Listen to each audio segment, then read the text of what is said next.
જ્યારે આપણે બીમાર પડીએ છીએ ત્યારે સાજા થવાની આશાએ હોસ્પિટલમાં જઈએ છીએ, પરંતુ શું થાય એ જ હોસ્પિટલ કે જે તમારો જીવ લેવા બેઠી હોય?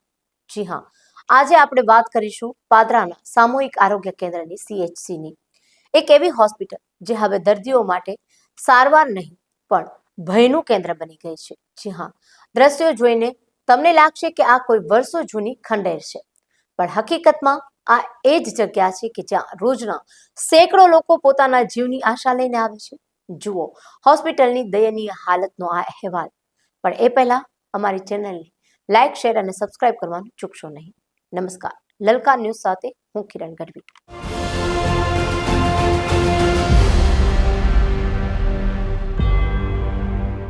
પાદરા CHCના OPDના વિભાગમાં હાલત એટલી હદે ખરાબ છે કે ગમે ત્યારે છત પરથી પોપડા પડી રહ્યા છે.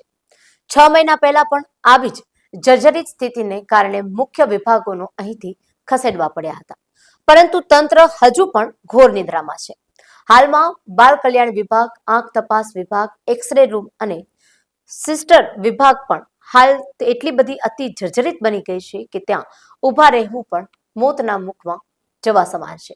વિચાર કરો કે જ્યાં નાના બાળકો અને ગર્ભવતી મહિલાઓ સારવાર લેવા આવતા હોય અને ત્યાં જો આ છત પડે તો શું થાય? જુઓ, હાલમાં હોસ્પિટલની બિલ્ડિંગ ઘણી જૂની થઈ ગઈ છે. છેલ્લા કેટલાક સમયથી 3 જેટલી OPDમાં ઉપરથી પ્લાસ્ટર અને પોપડા પડવાની ઘટનાઓ અમારા ધ્યાનમાં આવી છે. દર્દીઓ અને સ્ટાફની સુરક્ષા અમારા માટે સૌથી પહેલી પ્રાથમિકતા છે, એટલે જ્યાં આ ઘટનાઓ બની છે તે રૂમો ખાલી કરી દેવાયા છે. અમે ત્યાં અંદર પ્રવેશ ન કરવો ના બોર્ડ લગાવી દીધા છે અને આ વિભાગનું અન્ય સુરક્ષિત જગ્યાએ શિફ્ટ કરવાની પણ ફરજ પડી છે. હા, અમે એની રજૂઆત આગળ કરેલી છે અને એના માટે OPDની અને નવી બિલ્ડિંગની મંજૂરી થયેલી છે અને PIUમાં એના બાબતે જાણ કરેલી છે. એ લગભગ હમણાં 1 મહિના પહેલાં એ પોપડા પડ્યા હતા, એટલે એ વિભાગ બંધ કરી દેવામાં આવ્યા છે અને બીજી જગ્યાએ શિફ્ટ કરી દીધેલા છે. અહીં 3 વિભાગ જેની વાત કરીએ, 3 વિભાગો બંધ છે અને એ વિભાગ બીજી જગ્યાએ શિફ્ટ કરી દેવામાં આવેલો. એક તો પીડિયાટ્રિશિયનનું છે, એક ઓપ્થેલ્મિક છે અને ડેન્ટલ વિભાગ છે, જેમને બીજા રૂમમાં શિફ્ટ કરી દેવામાં આવેલા છે. સરકારમાં અમે આ અંગે રજૂઆત કરી હતી, જેના પગલે નવી બિલ્ડિંગ માટે મંજૂરી પણ મળી ગઈ છે, પરંતુ હા, હજુ સુધી નવી બિલ્ડિંગનું કોઈ જ બાંધકામ કામગીરી શરૂ થઈ શકી નથી. અમે આશા રાખીએ છીએ કે કામ જલ્દી શરૂ થાય. સાંભળ્યું તમે? બિલ્ડિંગમાં મંજૂર થઈ ગઈ છે, પણ ક્યાં? માત્ર કાગળ પર.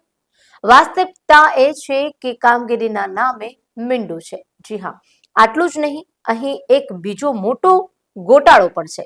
પાદરા જેવા મોટા વિસ્તારમાં રોજના દર્દીઓની સંખ્યા જોતા ઓછામાં ઓછા 50 બેડની હોસ્પિટલની જરૂરિયાત છે, પરંતુ સરકારે મંજૂર કર્યા છે માત્ર 30 બેડ.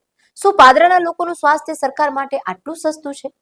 હવે સૌથી મોટો ડર એ છે કે ચોમાસું સાવ માથે આવી ઊભી રહ્યું છે. ભારે વરસાદમાં આ જર્જરિત ઇમારત પત્તાના મહેલની જેમ ધરાશાયી થઈ શકે છે. ગ્રામ્ય અને શહેરી વિસ્તારના ગરીબ દર્દીઓ જેઓ ખાનગી હોસ્પિટલનો મોંઘો ખર્ચ ઉઠાવી શકતા નથી, તેઓ અહીં જીવના જોખમે સારવાર લેવા મજબૂર છે. ત્યારે સરકાર અને સ્થાનિક પ્રશાસન સામે એક સૌથી મોટો સવાલ એ ઊભો થાય છે કે જો આ હોસ્પિટલમાં કોઈ મોટી દુર્ઘટના સર્જાય, જો કોઈ ગરીબ દર્દી કે નિર્દોષ બાળકનો જીવ જશે, તો જવાબદાર કોણ? શું તંત્ર કોઈ મોટી જાનહાનિની રાહ જોઈ રહ્યું છે? દર્દીઓ અને સ્થાનિક લોકો હવે ઉગ્ર માંગ કરી રહ્યા છે કે આરોગ્ય વિભાગ તાત્કાલિક નક્કર પગલાં ભરે અને નવી બિલ્ડિંગનું કામ રાતોરાત શરૂ કરાવે. આપના પોતાના પ્લેટફોર્મ લલકારને લાઈક કરો, ફોલો કરો, સબસ્ક્રાઇબ કરો અને શેર કરો.